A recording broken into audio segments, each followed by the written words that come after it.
it. Did you now?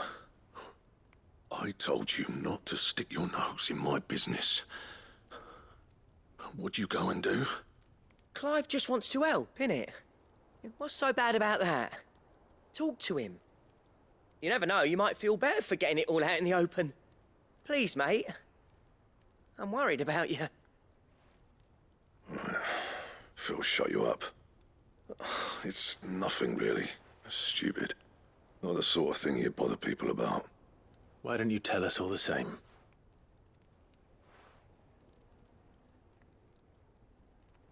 Karen and I have an arrangement. I keep an eye on Goots, and she shows me what the competition's up to. Interesting arms and armor, things like that.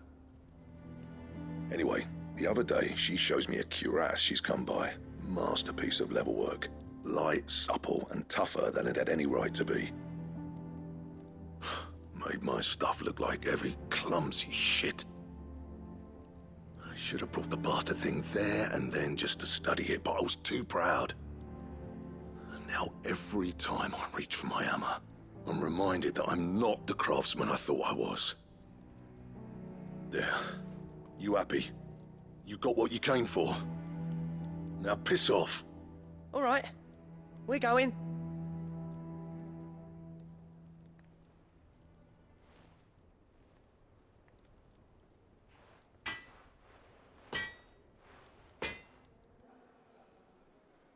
I always thought of old Blackthorn as a bit of a force of nature.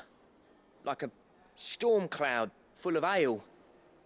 Didn't think anything could rattle him. Least of all a stupid piece of leather.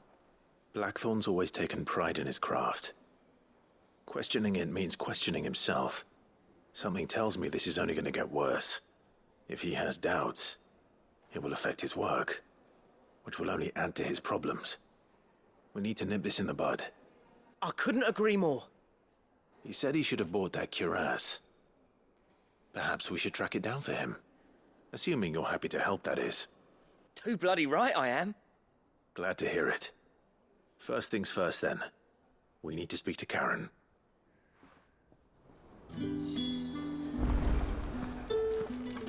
So, we find a cuirass, give it to Blackthorn, then he works out how to make it and goes back to being his surly old self, right?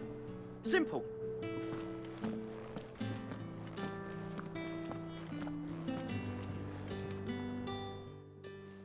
Karen, do you have a moment? Blackthorn mentioned that you'd recently come by a leather cuirass. An exquisite example of the craft, from what he told us. And he ain't been himself since he saw it. So we thought we'd buy it for him. Sorry, sold it already. Didn't think Blackthorn cared for it the way he turned his nose up. But it was nicely put together, that's for certain. Even if the bloke who made it is a bit of an odd one. Happened across him on my travels. Makes all his stuff to order, but the fella who commissioned it refused to pay. He didn't like the colour of summit. So I took it off his hands for a fair price. You don't know where we might find him, do you? Like I said, he's a bit of an odd one. Doesn't even have a workshop. He doesn't trust hunters neither, which means he spends as much time out tracking beasties as he does working their hides. I see. He did tell me something, though. Apparently, his next commission's for a set of griffin hide greaves. Here, there's a griffin on the hunt board. The curse breakers were placing bets on who'd bag it.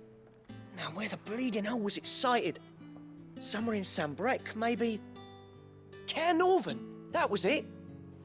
Thank you, Karen. We'd be lost without you. At least you admit it. So, it sounds like going after that griffin might be the best chance we have of finding our roaming leatherworker. I'll leave the hunting to you if you don't mind. While you get on with that, I'll ask around the markets. See if I can't sniff out who he is and where he's hiding. Good idea. Hopefully one of us will be able to track him down. If that leatherworker's even half the craftsman Blackthorn says, someone's bound to have heard of him. I'll do a bit of poking around, see if I can't find something out. Good luck in Sambrec, and watch out for that griffin. They're nasty bastards, they are.